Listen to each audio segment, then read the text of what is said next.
തിരിച്ചു വന്നപ്പോ താലവും വിളക്കും എടുക്കാൻ മറന്നുപോയി. അതും കൂടി വേണമായിരുന്നല്ലേ? വലിയ വീരനായകനായിട്ടല്ലേ വന്നത്? ഏട്ടന്മാര് മുഴുവൻ തോൽപ്പിക്കാൻ തീരുമാനിച്ചു പോയതല്ലേ? അവര് തോറ്റു, നീ ജയിച്ചു അല്ലേ നികേഷേ? എടുത്തി ബീച്ചിൽ പോയി നോക്കാൻ നിധി പറഞ്ഞ നന്നായി. അല്ലെങ്കിൽ അങ്ങോട്ട് പോവാതെ ഞങ്ങൾ എവിടെയൊക്കെ കറങ്ങിനെ. ഞാനവിടെ ഉണ്ടാവുന്നു എടുത്തേക്ക് ഇങ്ങനെ മനസ്സിലായി. നീ തന്നെ പറഞ്ഞതാ സങ്കടം വരുമ്പോ അവിടെ പോയിരിക്കുന്നു. നീ എന്നത് ക്യാഷ്വലായിട്ട് പറഞ്ഞാണെങ്കിലും എനിക്കത് ഓർമ്മ ഉണ്ടായിരുന്നു. ആ പോസിബിലിറ്റി ഒന്ന് ട്രൈ ചെയ്തേ ഉള്ളൂ. മതി അതെല്ലാം ഇവിടെ കഴിഞ്ഞതൊക്കെ കഴിഞ്ഞു. നമുക്ക് എന്തെങ്കിലും കഴിച്ചോ? ഏകേഷേ മോനേട്ടാ നിനക്കെന്താ ബിരിയാണി പറയട്ടെ? പറയടാ. എല്ലാവർക്കും ചിക്കൻ പോരെ സുബേട്ടാ? ചേട്ടാ ഈ ബാലൻസ് ഇല്ലല്ലോ. ഹരീഷ് ഒരു 500 bucks തരൂ. ഈ ബാലൻസ് ഇല്ലടാ. അതെന്നാ ഉണ്ടായിട്ടില്ല. ശരിക്കുള്ളതാ നോക്കി. സിയോടി ഞാൻ കൊടുത്തോളാം. Good boy. Chicken biryani. Okay biryani ഇപ്പൊ എത്തും. മപ്പൊരു വീഡിയോ എടുത്താലോ? അപ്പൊ ഇന്നേക്കൊരു പുടി എല്ലാവരും വാങ്ങ വേണ്ടേ? എടാ എന്തേത്?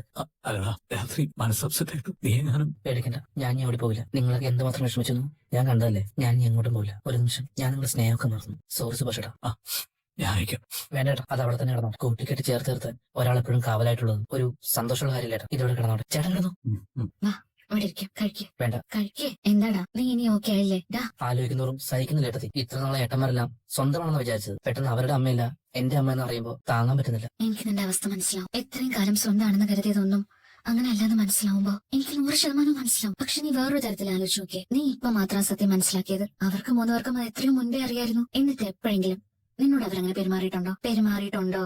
നീ മറ്റൊരമ്മയുടെ മകനാണെന്ന മട്ടില് വ്യത്യാസം കാണിച്ചിട്ടുണ്ടോ? ഞാൻ ഇങ്ങോട്ട് വന്നിട്ട് 3 മാസമായി. ഇതിനിടയിൽ ഒരുപാട് തവണ സുധീഷും ഹരീഷും അടികൂടിയിട്ടുണ്ട്. അവരുടെ വഴക്ക് തീർക്കാൻ സുഭാഷ് ചേട്ടൻ എത്ര വട്ടം ശ്രമിച്ചിട്ടുണ്ട്. പക്ഷെ ആരെങ്കിലും ഒരാള് നീയുമായിട്ട് വഴക്കിട്ടിട്ടുണ്ടോ? ഒരു വാക്ക് പോലും നിനക്കെതിരെ അവിടെ ആരും പറയുന്നത് ഞാൻ കേട്ടിട്ടില്ല. എന്തിന് ഒരാള് പോലും നിന്നോട് ദേഷ്യപ്പെടുന്നത് ഞാൻ കണ്ടിട്ടില്ല. ആ വീട്ടിലെ എല്ലാവർക്കും നിന്നോട് അത്രയും സ്നേഹം അടുപ്പമുണ്ട്. അതായിട്ട് തന്നെ കൂടുതൽ വിഷമിപ്പിക്കുന്നത് അവരുടെ സ്വന്തം അനിയനെന്ന് അറിയാമായിരുന്നിട്ട് അവരെന്തിനാ എടുത്തി എന്നോട് ഇത്ര സ്നേഹം കാണിക്കുന്നത്? അതിന് നീ സന്തോഷിക്കില്ല നികേഷ്. വേണ്ടേ, അവര് നിന്നെ മറ്റൊരാളായിട്ട് കണ്ടാലല്ലേ നീ വിഷമിക്കേണ്ടത്. നിന്റെ അമ്മ വേറെ അവരുടെ അമ്മ വേറെ എന്നുള്ള വേർതിരിവ് കാണിച്ചെങ്കിലല്ലേ നീ സങ്കടപ്പെടേണ്ടത്. പക്ഷെ അവരങ്ങനല്ലല്ലോ നികേഷ് നിന്നെ കൊണ്ട് നടന്നേ. ഇന്നലെ നിന്നെ കാണാതിരുന്നപ്പോ ആ 3 പേരും അനുഭവിച്ച ടെൻഷൻ എത്രയായിരുന്നു എന്നറിയോ? അത് നേരിൽ കണ്ടവളാ ഞാൻ. നിന്നെ കണ്ടതിന് ശേഷം അവർക്കൊരു ആശ്വാസം കിട്ടിയത്. ഇങ്ങനെയുള്ള ചേട്ടന്മാരെ കിട്ടാനേ ശരിക്കും ഭാഗ്യം ചെയ്യണം നികേഷ്. നീ എന്നെ കുറിച്ചൊന്ന് ആലോചിച്ച് നോക്ക്. എനിക്കൊരു കുടുംബമുണ്ട്.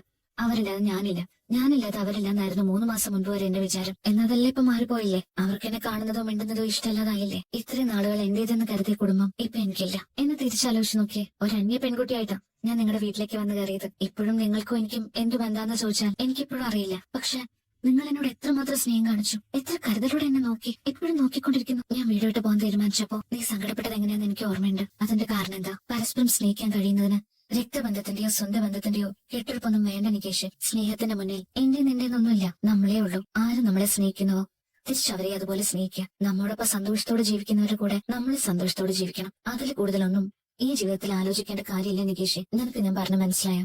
എന്നാ ഇനിമേൽ എപ്പോഴത്തെ പോലെ സന്തോഷത്തോടെ ഇരിക്കണം. സന്തോഷിക്കാൻ എത്രയോ കാരണങ്ങളുണ്ട്. അത് ആലോചിച്ചാൽ മതി. സങ്കടപ്പെടാനൊന്നുമില്ലാന്ന് അപ്പൊ മനസ്സിലാവും. രാവിലെ സിമന്റ് വരും. അത് ഇറക്കി അകത്തെ മുറിയിൽ വെച്ചാൽ മതി. പിന്നെ ആ മോളത്തെ നിലയിലെ വാർപ്പനുള്ള തട്ട് ഇന്ന് തന്നെ അടിച്ചു വെക്കണം. ആ ഇലക്ട്രീഷനെ വിളിച്ചിട്ട് പൈപ്പ് ഇടാൻ പറഞ്ഞേക്കണം. ബ്രദർ എന്താ? വേണ്ട കോൺക്രീറ്റ് മിക്സ് നമ്മൾ നോക്കേണ്ട ആവശ്യമൊന്നുമില്ല. അത് ഓണർ ഏൽപ്പിച്ചിരിക്കുക. വണ്ടി വന്നിട്ട് അവര് ചെയ്തിട്ട് പൊക്കോളും. ബ്രോ ഞാൻ വിളിക്കാം. എന്താടാ? എന്റെ വൈഫ് എവിടെ പോയി? നിധി നികേഷും കൂടെ അമ്പലത്തിൽ പോയി. എന്താ? അവനും ഒക്കെ ആയതോ അല്ലേ? എന്ന് തോന്നുന്നു. അല്ല എന്റെ വൈഫ് ഉള്ളതുകൊണ്ടേ അത്തരം കാര്യങ്ങളൊരു ശ്രദ്ധയുണ്ട് അല്ലേ സുഭാഷേട്ടാ? നീ എന്താണ് പതിവില്ലാതെ എന്റെ വൈഫ് എന്ന് പറഞ്ഞോണ്ടിരിക്കുന്നേ? അവൾ ഉള്ളപ്പോ എന്തായാലും പറയാൻ പറ്റില്ലല്ലോ. ഇല്ലാത്തപ്പെങ്കിലും അങ്ങനെ പറഞ്ഞത് സമാധാനിച്ചോട്ടെ. സുഭാഷ് ചേട്ടാ, പ്രസാദം. മാഡത്തിനൊരു ഹാപ്പിനെസ് ഉണ്ട് കേട്ടാ. എന്ത് ന്യൂസ്? ഇയാളുടെ ഡിഗ്രി സർട്ടിഫിക്കറ്റ് ഇന്ന് നമ്മൾ കൈപ്പറ്റാൻ പോകുന്നു. സത്യം? സമയം എടുക്കുന്നു പറഞ്ഞതല്ലേ?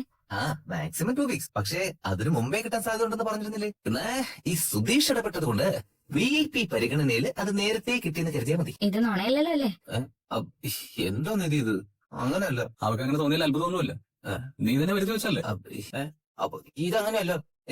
ഇപ്പൊ നേരിട്ട് എന്നാ കൈയോടെ വാങ്ങിച്ച് നമുക്ക് തിരിച്ചു പോരാം. എന്താ പോരുന്നോ എന്റെ കൂടെ? എനിക്കിപ്പോഴും വിശ്വസിക്കാൻ വയ്യ. കൈ കിട്ടുമ്പോഴെങ്കിലും വിശ്വസിക്കാമല്ലോ. വേഗം വാ, നമുക്ക് പോവാം. അത് സൂപ്പറായല്ലോ. ഒരുപാട് കാലം ആഗ്രഹിച്ചില്ല എടുത്തി. ഇപ്പൊ കിട്ടിയില്ലേ? കൺഗ്രാറ്റ്സ്. താങ്ക്സ് ടാ. ഞാൻ പോയി ബാഗ് എടുത്തിട്ട് വരാം. അല്ല ഒരെണ്ണെങ്കിലും ഒപ്പിച്ചു. SSLC സർട്ടിഫിക്കറ്റ് വേണോ? തോറ്റതിന്റെ വേണ്ട. വരട്ടെ സുഭാഷ് ചേട്ടാ, ഞാൻ പോയിട്ട് വരാം.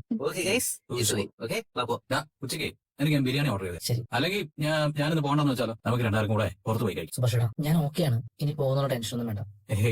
അതുകൊണ്ടൊന്നുമല്ല. ഇന്ന് എനിക്ക് അത്രയ്ക്ക് കാര്യമായിട്ടുള്ള പണിയൊന്നുമില്ല. അതുകൊണ്ടാ. ശരി, എന്നാലേ ഞാൻ ചായ എടുക്കാം. സുഭാഷേട്ടാ, എന്താടാ? ഞാനൊരു കാര്യം ചോദിക്കട്ടെ? സത്യം പറഞ്ഞു, ചോദിക്ക്. അവരിപ്പോഴും ഉണ്ടോ? എന്റെ അമ്മ നാട്ടുകാർ പറയുന്നത് അച്ഛൻ രണ്ടാമത് കൂട്ടിക്കൊണ്ടുവന്ന സ്ത്രീ ഉണ്ടോ ഇല്ലെന്ന് അറിയില്ലെന്നാ. അവര് ജീവിച്ചിരിപ്പുണ്ട് സുഭാഷേട്ടാ. അതുപോലെ അവരുടെ ഉണ്ടായിരുന്ന സമയത്ത് നിങ്ങൾ നന്നായി നോക്കിയിട്ടുണ്ടോ? മോശമായിട്ട് പെരുമാറിയിട്ടൊന്നും ഇല്ലല്ലോ അല്ലേ? വന്ന സമയത്ത് നിങ്ങൾക്ക് അമ്മയുടെ ദേഷ്യം ഉണ്ടായിരുന്നോ? ഇല്ല.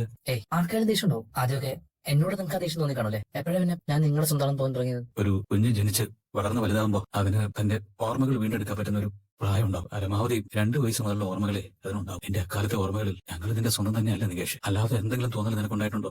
സത്യമായിട്ടും നിന്റെ അമ്മ ഇങ്ങോട്ടാ പോയെന്ന് എനിക്കറിയില്ല. പക്ഷെ അവർ ജീവിച്ചിരിപ്പുണ്ടായിരുന്നെങ്കിൽ എപ്പോഴെങ്കിലും അവർ നിന്നെ കാണാൻ വരുമായിരുന്നില്ലേ? എടാ, നീ പിച്ച് വെച്ചത് ഞങ്ങളുടെ കൈകളിൽ വളർന്ന് വലുതായത് ഞങ്ങളുടെയൊക്കെ നെഞ്ചില. ഇനി നീ അല്ലെന്ന് പറഞ്ഞാലും ഞങ്ങൾ നിന്റെ ചേട്ടന്മാരല്ലാതെ ആവില്ല നികേഷ്. ആ ഫോട്ടോ കണ്ടില്ലായിരുന്നെങ്കിൽ നീ ഇങ്ങനെയൊന്നും ആലോചിക്കില്ലായിരുന്നല്ലോ. ഇനി നീ അതേപ്പറ്റി ഒന്നും ആലോചിക്കരുത്. ഇല്ലെന്ന് എന്നെ തൊട്ട് സത്യം ചെയ്യും. സത്യം ചെയ്യടാ നികേഷ്. ഇല്ല, ഞാൻ ചോദിക്കില്ല. ചോദിക്കില്ലെന്നല്ല, ആലോചിക്കില്ല എന്ന് പറ. ഇല്ല, ആലോചിക്കില്ല. ഞാൻ ചായ ഇടാം. 1.5 വർഷം ആ കുട്ടി പുറകെ നടന്നു. ഒരു എസ് എന്ന വാക്ക് ഹരിശേട്ടൻ പറഞ്ഞു. ഇനി കുറച്ചാള് ഹരിശേട്ടൻ പുറകെ. ആ നോ അവള് മാറ്റൂലേ നമുക്ക് നോക്കാം. 7th പഠിക്കുമ്പോഴായിരുന്നു എന്റെ ഫസ്റ്റില്. പിന്നെ 10th വെച്ച് എന്റെ മലയാളം ടീച്ചറോട് പോലും എനിക്ക് കൃഷി തോന്നി. അപ്പൊ നിങ്ങൾ കാമുകനല്ലേ